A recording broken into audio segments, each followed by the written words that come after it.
가난한 자는 이웃에게도 미움을 받게 되나 부요한 자는 친구가 많으니라. 이웃을 업신여기는 자는 죄를 범하는 자요, 빈곤한 자를 불쌍히 여기는 자는 복이 있는 자니라.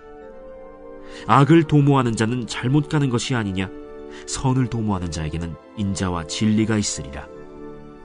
모든 수고에는 이익이 있어도 입술의 말은 궁핍을 이룰 뿐이니라.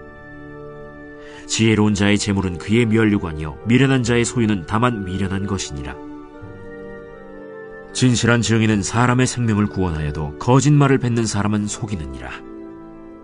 여호와를 경외하는 자에게는 견고한 의뢰가 있나니 그 자녀들에게 피난처가 있으리라. 여호와를 경외하는 것은 생명의 샘이니 사망의 그물에서 벗어나게 하느니라. 백성이 많은 것은 왕의 영광이요 백성이 적은 것은 주권자의 패망이니라. 노하기를 더디하는 자는 크게 명철하여도 마음이 조급한 자는 어리석음을 나타내느니라.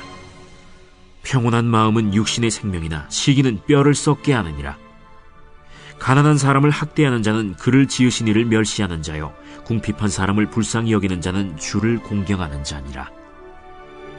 악인은 그의 환난에 엎드려져도 의인은 그의 죽음에도 소망이 있느니라. 지혜는 명철한 자의 마음에 머물거니와 미련한 자의 속에 있는 것은 나타나느니라. 공의는 나라를 영화롭게 하고 죄는 백성을 욕되게 하느니라. 슬기롭게 행하는 신하는 왕에게 은총을 입고 욕을 끼치는 신하는 그의 진노를 당하느니라. 오늘 이 잠언 14장 20절에는 하나님을 경외하는 백성들이 가져야 할 태도, 또 중심, 특별히 이제 26절 이하부터는 이제 나라를 다스리는 이제 지도자로서의 갖추어야 할 지혜에 대해서 특별히 말씀을 하고 있습니다. 자, 먼저 20절 말씀에 보면 가난한 자는 이웃에게 미움을 받게 되나 부유한 자는 친구가 많으니라 이렇게 말씀합니다. 자, 요거는 뭐냐면 세상의 태도를 말합니다. 우리가 직면하는 현실, 이 세상 가운데 가난한 자는 이웃에게 미움을 받게 되나, 자, 가난하다고 사람을 무시하고 사람을 아주 멸시하는 경우가 있죠. 가끔씩 뉴스에도 나옵니다.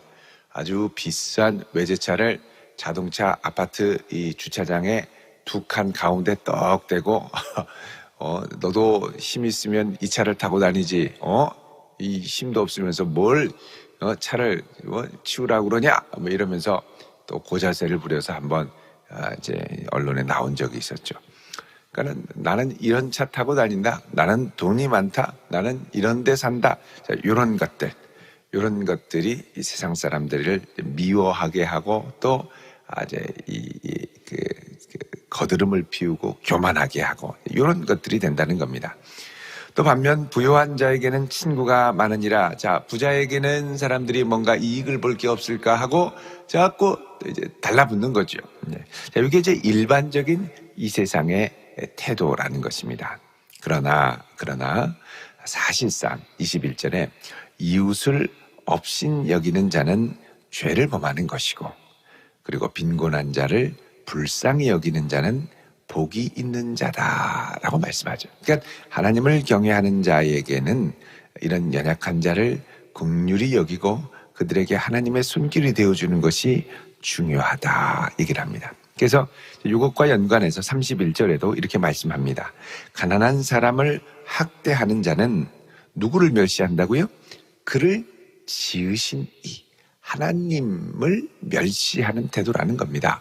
그러니까 모든 사람에게 하나님의 형상이 있고 그를 이 땅에 내신 하나님의 특별한 계획과 은총이 있는데 네가 감히 무엇인데 그 사람을 그렇게 함부로 판단하고 정죄하고 무시하느냐라는 것이죠. 그래서 가난한 사람을 학대하는 자는 그를 지으신 창조주를 멸시하는 것이고, 궁핍한 사람을 불쌍히 여기는 자는 주를 공경하는 자니라. 그래서 연약한 사람을 불쌍히 여겨주는 것, 하나님을 경외하는 중심을 가진 사람이 할 수 있다는 것입니다. 그래서 하나님을 경외하는 사람, 하나님을 경외하는 중심을 가진 사람은 하나님을 사랑함으로, 하나님을 신뢰함으로 하나님의 눈길과 손길이 머무는 곳에 우리들의 손길과 몸도 또 마음도 같이 머물 수 있도록 기도하며 순종하며 따라가야 한다라고 말씀하는 것이죠. 그래서 세상의 논리와는 다른 논리, 또 세상이 바라보는 관점과는 다른 관점으로 이 세상을 보아야 할 것을 말씀합니다. 22절에 악을 도모하는 자는 잘못 가는 것이 아니냐, 선을 도모하는 자에게는 인자와 진리가 있으리라. 자, 악을 도모하는 자, 여기 도모한다, 하라쉬라는 말은 밭을 간다, 일군다, 이런 것이죠. 노력과 건강하고 정직한 노력과 수고로 선한 의도와 목적을 갖고 인생을 하나하나 개척해 나가는 것, 이게 이제 중요하다라는 것이죠. 그런데 악을 도모하는 것, 정당치 못한 방법으로 나의 사리사욕을 채우는 것, 이것이 건강하지 못하다라고 말씀을 합니다.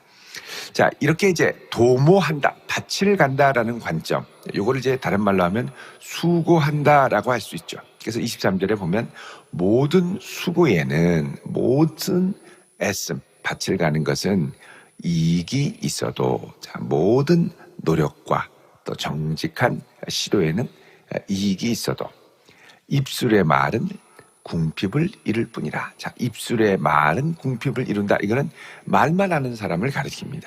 그래서 말만 뭐 그런 듯 저런 듯 하고 실질적으로 행동으로 하나도 옮기지 않는 것, 이것이 건강하지 못하다라고 말씀을 하죠. 자, 이제 23절에는 우리의 실질적인 행동을 강조한다면 22절은 도모한다고 그러죠. 밭을 일구는데 무엇을 향하여 밭을 일구느냐, 우리의 의도의 관점, 이 중심이 있습니다. 그래서 악을 도모하느냐, 선을 도모하느냐, 방향성에 대한 말씀을 하죠. 24절에 지혜로운 자의 재물은 그의 면류관이요 미련한 자의 소유는 다만 미련한 것이라. 자, 똑같이 소유가 있습니다. 중요한 건 뭐냐? 이걸로 무엇을 하느냐라는 것이죠. 그러니까 무엇을 도모하느냐, 무엇을 위하여 사용하느냐. 그래서 지혜로운 자는 그걸 통하여 면류관, 다른 이들에게 유익과 기쁨과 하나님의 기쁨이 되도록 재물을 사용하지만, 미련한 자의 소유는 다만 미련한 것이다. 그러니까 지혜롭지 않고 여호와를 경외하는 중심이 아닌 나 자신만을 위하여 꽉 쥐고 있는 사람은 미련한 것이다 라는 겁니다. 그래서 이 물질도 물론 우리에게 필요한 부분이 있겠습니다만, 나를 통하여 축복의 통로로 흘러갈 수 있도록 사용하는 것, 이게 중요하다고 말씀을 합니다. 25절에 진실한 증인은 사람의 생명을 구원하여도 거짓말을 뱉는 사람은 속이니라.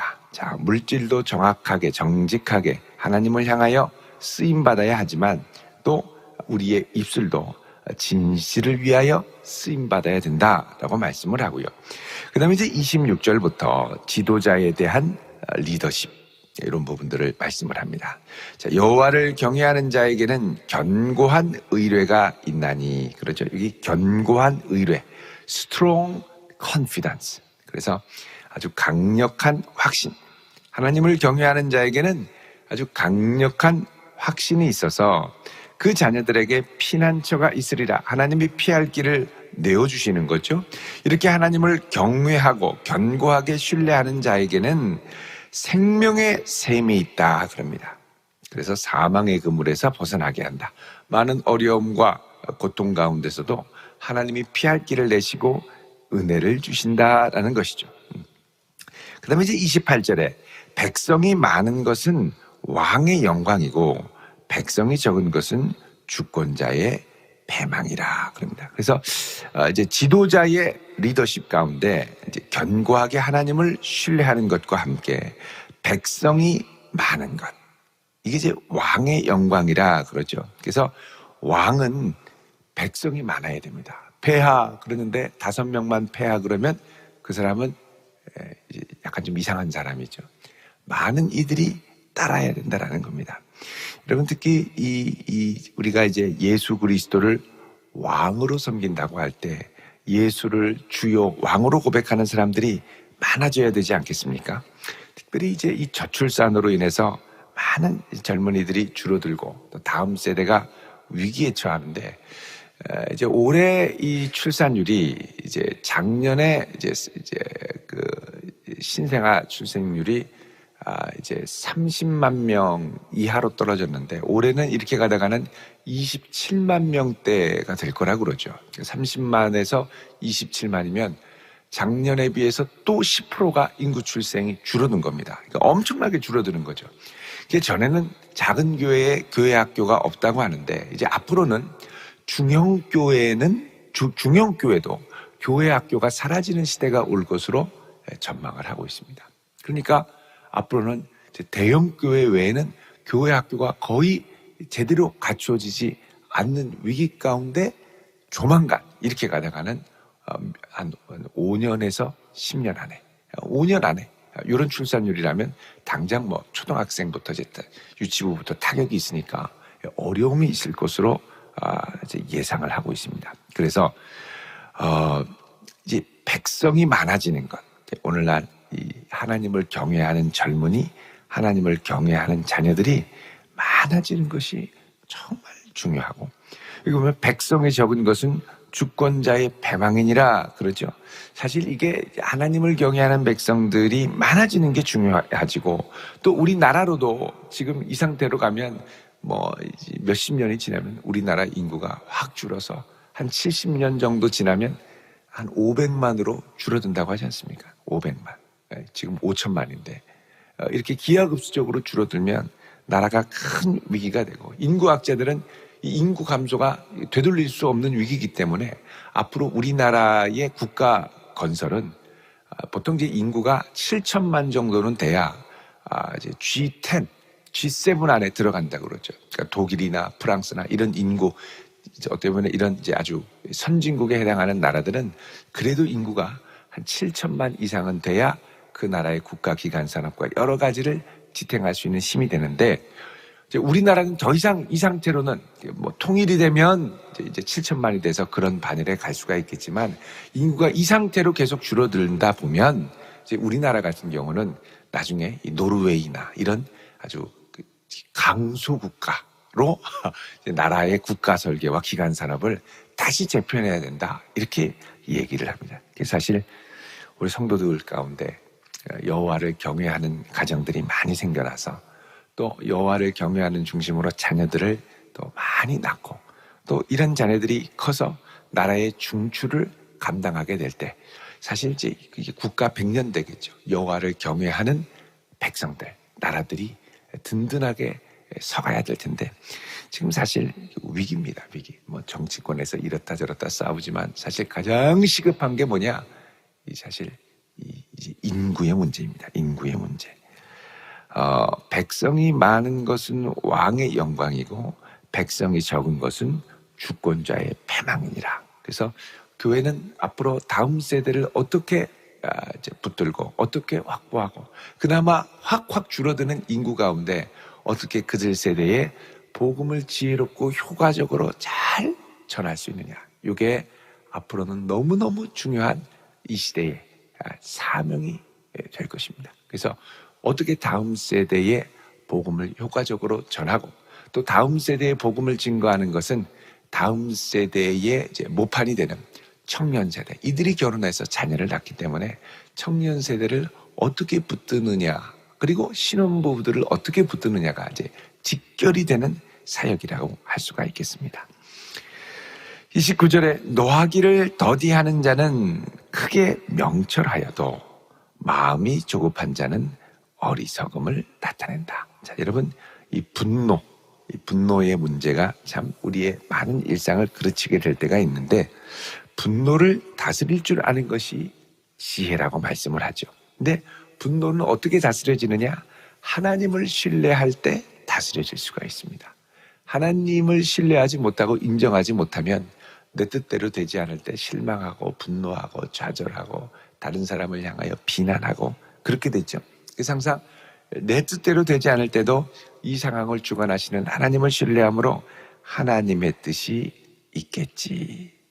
그래서 분노하지 않고 온유하게 기다리는 사람, 여러분 특이하게도 이제 이런 사람 주변에는 하나님이 사람들을 붙여주십니다. 가까이 가면 분노하고 걸핏하며 화내는 사람에게 누가 붙어 있겠습니까? 근데 온유하고 기다리고 어려운 상황을 또 긍정적으로 바라봐주고 인내하고 소망을 주고 또 기다려주고 하나님의 뜻이 이루어질 때까지 기다려주고, 자, 이러는 사람들에게는 사람이 붙게 되죠. 그래서 노하기를 더디하는 것이 명철하다. 한번 화를 막 내고 싶어도 요거를 잘 억제하는 사람, 요거 지혜로운 사람이라는 겁니다. 근데 마음이 조급한 자, 노함과 반대되는 게 뭐냐? 마음이 조급한 거죠. 성급한 겁니다. 왜 성급할까요? 하나님이 개입하실 여지를 두지 않기 때문에 그렇습니다. 하나님이 개입하시지 않으면 내가 어떻게 해야죠? 내가 전화하고 내가 중간에 개입하고. 하나님의 역사하심을 기다리는 사람은 조금 한 템포 늦게. 가끔씩 보면 답답한 사람들이 있습니다. 왜 저렇게 답답한가? 나중에 보면 그 사람이 결국 하나님의 뜻을 천천히 그러나 가장 효과적으로 이루는 경우가 많이 있습니다. 결국은 하나님을 경외하는 마음으로 하나님께 이 모든 걸 내어 맡기며 천천히 갈 수 있는 지혜. 30절에 평온한 마음은 육신의 생명이나 시기는 무엇을 썩게 한다고요? 뼈를 썩게 한다. 네, 뼈를 썩게 한다. 여러분, 인간이 갖게 된 최초의 부정적인 마음이 뭐냐? 시기심입니다. 가인과 아벨. 하나님이 아벨의 제사는 받지만 가인의 제사는 받지 않으시죠. 그러자 안색이 변하게 됩니다. 시기심으로 인한 분노죠. 왜 쟤만? 나는 뭔데? 그러면서 비교하는 거죠. 비교하는 것. 이제 뭐 어떤 광고 카페에 보면 부러우면 지는 거다, 뭐 이런 말이 있는데, 여러분, 이 부러움, 시기심을 이제 영어로 하면 이제 envy라고 그러죠. 대전에 가면 NB 백화점이 있지 않습니까? NB. NB는 이게 이제 N 하면 in이란 뜻이고 V가 비데오입니다. 비데오. in 비데오. 그러니까 비데오 하면은 본다라는 뜻이고 in 하면 아니니까 안을 자세히 들여다보는 게 시기라는 거죠. 그래서 시기가 있는 사람은 이 시선이 예민합니다.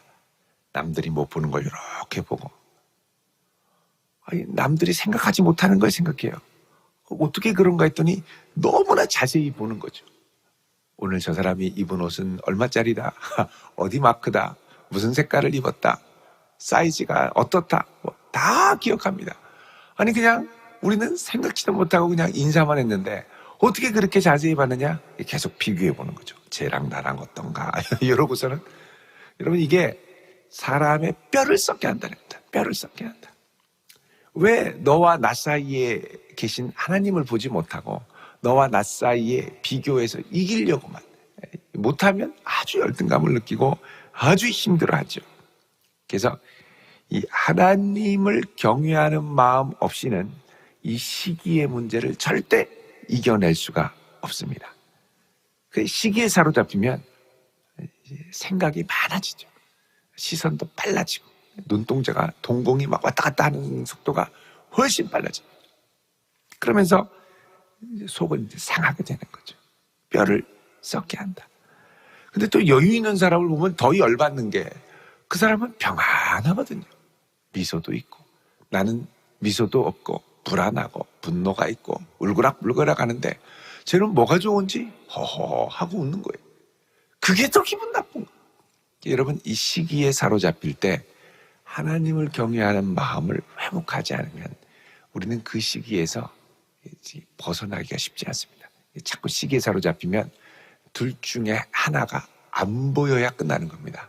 근데 둘 중에 하나 안 보이려면 네가 없어지든지 내가 없어지든지인데, 내가 없어지면 자존심 상해서 안 되고 네가 차라리 없어져라. 그래서 어떻게 합니까? 괴롭히는 거죠. 막 힘들게 하고 사라져라, 지구를 떠나거라. 그러다 보면은 과도한 폭력과 어려움이 생기게 됩니다. 마음으로 주는 폭력, 관계로 인한 폭력, 아주 그 사람을 곤란하게 하는. 그래서 여러분, 우리나라에 조금 뭐 좀 잘한다, 뭐 좀 잘 나간다 싶으면 그다음부터는 뭐 서방에서 음해와 공격과 투고와 막 이런 거, 악성 루머들이 막 번지게 되죠. 그러니까 조금만 뭐 좀 뜬다 그러면 그 다음에 그 사람이 견디지 못하고 어느 순간 되면 이렇다더라 하는 이제 그 사람에 대한 신상털기, 이걸로 폭삭 주저앉습니다. 여러분, 이 폭삭 주저앉는 사람들은 그 사람이 잘못해서 워낙 못해서가 아니라 주변의 시기 음해 때문에 폭삭 주저앉는 경우가 많죠. 사실은 우리가 이런 것들을 좀 예민하게 알 필요가 있고, 또 긍휼히 여기는 마음, 그리고 절대 항상 겸손하게 하나님 앞에 우리 중심을 잘 지켜가야 될 줄로 믿습니다. 사실 이런 교만, 그래서 이 시기가 많은 사람은 또 뒤집어서 얘기하면 내가 그 사람보다 낫다, 저 사람 아무것도 아니다라는 생각이 드는 순간부터 어떻게 되느냐? 교만하게 되죠. 함부로 짓밟게 되고. 그러니까 이제 그런 이 시기가 이게 양면이 있으면서 31절에 가난한 사람을 학대하게 되고 궁핍한 사람을 멸시하게 되고, 그래서 그런 사람은 결국은 창조주 하나님을 멸시한다는 겁니다. 32절에 악인은 그의 환난에 엎드려져도 의인은 그의 죽음에도 소망이 있느니라. 자, 의인, 하나님을 경외하는 중심을 갖고 있는 사람은 끝까지 이 땅의 삶을 넘어서 죽음까지도 참 소망 안에 머물면서 이 땅에 미련을 두지 않고 이 땅에는 시기에 사로잡히지 않고 하나님을 경외하는 중심으로 살아가게 되는 것이죠.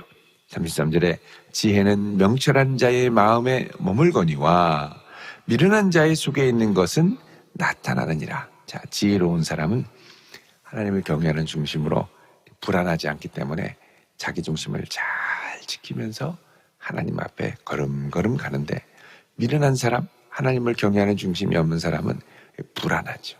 시기가 있죠. 그러니까 어떻게 해요? 마음에 있는 것을 그냥 불안하니까 다 쏟아내버립니다.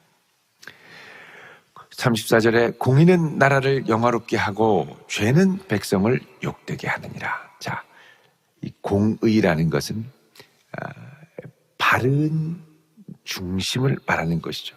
나라가 영광스러워지려면, 또 조직과 공동체가 영광스러워지려면 공의가 있어야 됩니다.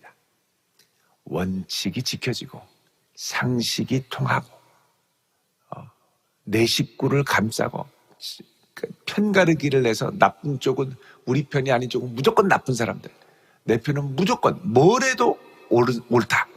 이게 이제 공의가 구분, 불의로 가는 첩병이죠. 우리나라는 이런 게 너무나 강합니다. 내가 하면 로맨스고 남이 하면 불륜, 막 정죄하는 거죠. 그러니까 나라가 영화롭게 되는 게 아니라 나라의 영광의 빛이 흐려지기 시작합니다. 나라는 어떻게 되든 공의롭게 영광스럽게 되려면 이 나라의 공의가 살아있어야 되고, 여러분, 사람들이 가끔씩 하나님이 왜 이 사람을 지옥에 보냅니까? 너무합니다. 그럽니다만 사실 공의로운 하나님이기 때문에 지옥이 있는 것이죠. 우리나라가 그 무엇보다 강렬한 열망이 공의에 대한 열망입니다. 그런데 지옥 가는 것도 싫어요. 이게 뭐냐? 내로남불이 나 자신에게 체화된 거죠. 공의를 원합니다. 바른 공의, 바른 질서, 바른 중심, 이게 있어야죠. 그래야 나라가 원칙이 통하고 법이 통하고 나라가 제대로 돌아가죠. 그래서 공의가 있어야 나라가 영화롭게 되고, 그래서 공의를 집행하는 것에 대한 독립성과 중립성이 아주 중요합니다. 죄는 백성을 욕되게 하느니라. 예?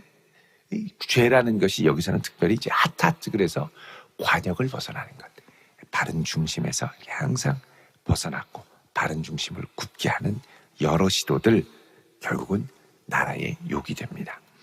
슬기롭게 행하는 신하는 왕에게 은총을 입고 욕을 끼치는 신하는 그의 진노를 당하느니라. 이제 앞에까지는 왕의 리더십이었다면 여기서는 이제 신하의 리더십이죠.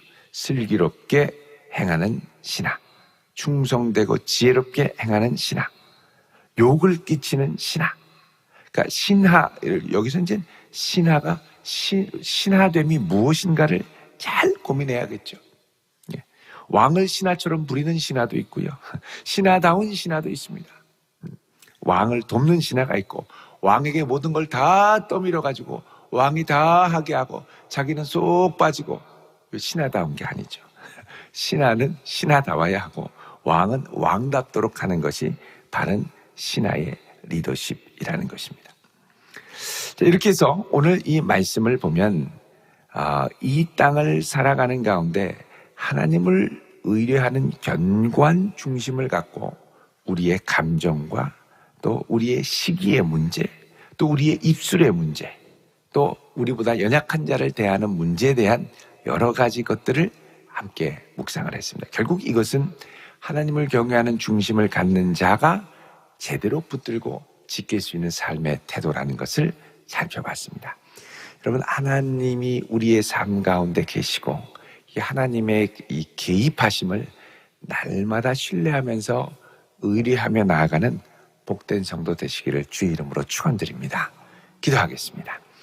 거룩하신 아버지 하나님, 우리의 걸음을 붙드시고 우리의 중심을 지켜주셔서 이 어그러지는 세상 가운데도 평강에 평강을 더하여 주옵시고 노하기를 더디하며 하나님의 뜻이 온전히 이루어질 것을 신뢰하며 나아가는 복된 성도 삼아 주옵소서. 예수님의 이름으로 기도드립니다. 아멘.